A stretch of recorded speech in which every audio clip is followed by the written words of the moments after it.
Mobile മാറ്റിയേ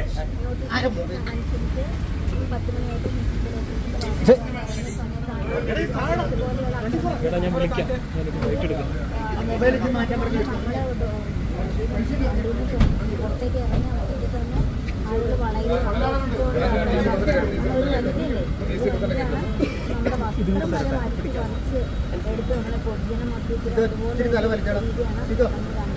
പിന്നെ അതുപോലെ തന്നെ നന്നായിട്ട് ഇത് കിട്ടിയിട്ടുണ്ട്. എല്ലാവരും തന്നെ എല്ലാവരും തന്നെ ആക്രോശിച്ചുകൊണ്ട് വണ്ടിയിലേക്ക് വലിച്ച് ഇങ്ങനെയെല്ലാം ആക്രോശിച്ചുകൊണ്ടാണ് ഈ സംഭവം മുഴുവൻ നടന്നത്. ആരൊക്കെ ചേർന്നാ ചെയ്തത്? പബ്ലിക്കിന്റെ മുമ്പിലാണല്ലോ ഇത്തരം കാര്യങ്ങൾ നടന്നത്. അല്ല നമ്മൾ ഇതിനകത്ത് വേറെ ഒന്നും ചേർത്ത് വെള്ളം ചേർത്ത് പറയുന്നതല്ല. ആരൊക്കെ ചേർന്നാ ചെയ്ത? ഇങ്ങനെ ഭീഷണിപ്പെടുത്തി പാർട്ടിയുടെ മുഴുവൻ ആളുകളും ഉണ്ടായിരുന്നല്ലോ ഇതിന് മുമ്പില് മുൻസിൽ ഓഫീസ്. അതായത് നമ്മള് ഒരിക്കലും പാർട്ടി ചതിച്ചിട്ട് മുന്നോട്ട് പോകാൻ ആയിരുന്നില്ല ശ്രമിച്ചത്. നമുക്ക് അവിടെ അത് ഒരു പരിരക്ഷ കിട്ടാത്തതിന്റെ പേരിലാണ് നമ്മൾ 4 മാസങ്ങൾക്ക് മുമ്പ് വരെ അറിയിച്ചാണ് കാര്യങ്ങൾ. എൻ്റെ പേഴ്സണായിട്ടുള്ള കാര്യങ്ങൾ ഞാൻ പാർട്ടിയെ അറിയിച്ചിരുന്നതാണ്. അപ്പോൾ എല്ലാ തലത്തിലും നമ്മളത് അറിയിപ്പ് കൊടുത്തിരുന്നതാണ്. അവരതിനെ നമുക്ക് യാതൊരു മറുപടിയും തരാത്തതിൻ്റെ പേരിലാണ് നമ്മൾ റിയാക്ട് ചെയ്യാൻ തീരുമാനിച്ചത്. ഇന്നിപ്പോൾ തട്ടിക്കൊണ്ടുപോയിട്ട് എങ്ങോട്ടാണ് അവർ കൊണ്ടുപോയത്? ാണ് കൊണ്ടുപോയത്. അവിടെ വെച്ച് അവർ ശാരീരികമായി ഉപദ്രവിച്ചൊന്നുമില്ല.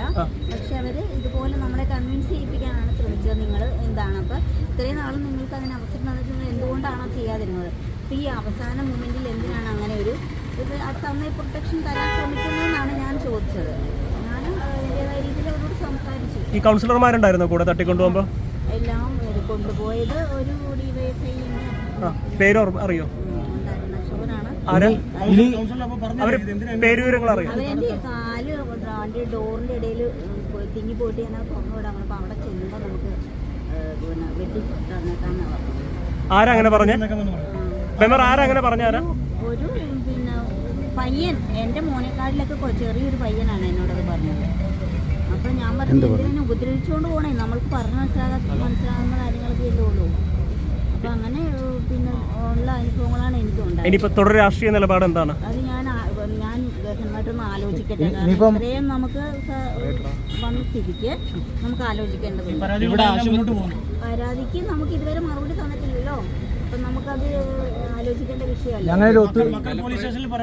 ഉച്ചയ്ക്ക് അതായത് നമ്മൾ പ്രതീക്ഷ രാവിലെയാണ് വിശ്വാസ പ്രമേയം വെച്ചിരുന്നത്. ആ 10 മണിക്ക് നമ്മളെ അവിടെ കയറ്റാതെ നമുക്ക് പ്രൊട്ടക്ഷൻ ഒന്നും കിട്ടാതെ നമ്മൾ ഇതേ രീതിയിൽ ഒരു കാലം നിലത്ത് വെച്ചപ്പോഴത്തേക്കും ഇത്രയും തൂത്തുവാരി എടുത്തു കൊണ്ടുപോയി അവർക്ക് മാറ്റാൻ അങ്ങനെ ഒരു പാതി ഒരു പ്രവൃത്തി വേണ്ടല്ലോ. ഒരു ദിവസം രാവിലെ 11 മണിക്ക് ചെയർമാൻ്റെ 3 മണിക്ക് വൈസ് ചെയർമാൻ്റെ വിശ്വാസത്തിൽ വെച്ചിരുന്നത്. അപ്പോൾ അതിൽ 1 മണി 2 മണി ആയപ്പം നിങ്ങൾക്ക് ഇറങ്ങണമെന്ന് ചോദിച്ചു കഴിഞ്ഞാൽ അതിൽ കാര്യമില്ല.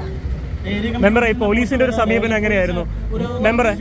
മെമ്പറെ പോലീസിന്റെ ഒരു സമീപനം, അതായത് രാവിലെ തൊട്ട് പോലീസ് നോക്കി നിൽക്കുന്നുണ്ടായിരുന്നു. ഇപ്പോൾ ഏറ്റവും കൂടുതൽ മൊഴിയെടുക്കാൻ വരുമ്പോഴും ഉള്ള ഒരു സമീപനം എങ്ങനെയാണ് മൊത്തത്തിൽ പോലീസിന്?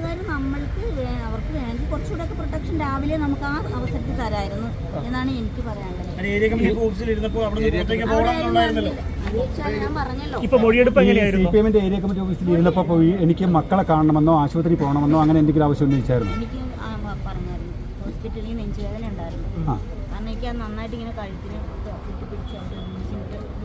ആ ആവശ്യം പറഞ്ഞപ്പോൾ അവരെന്താണ് പറഞ്ഞത്? അവരെനിക്ക് ഗ്യാസിന്റെ ഗുളിക തന്നു. ഇത് ഗ്യാസിന്റെ ഗുളിക തന്നതല്ലാതെ വേറെ ഏതെങ്കിലും ആശുപത്രി പോകണം മക്കളെ കാണണമെന്ന് ആവശ്യം പറഞ്ഞു.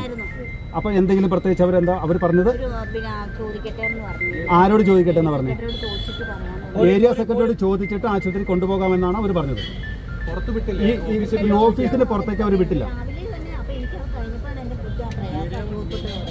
എത്ര മണിക്കൂർ തടഞ്ഞു? നമ്മള് 4:30 മണി 4:40 വീട്ടിൽ കൊണ്ട്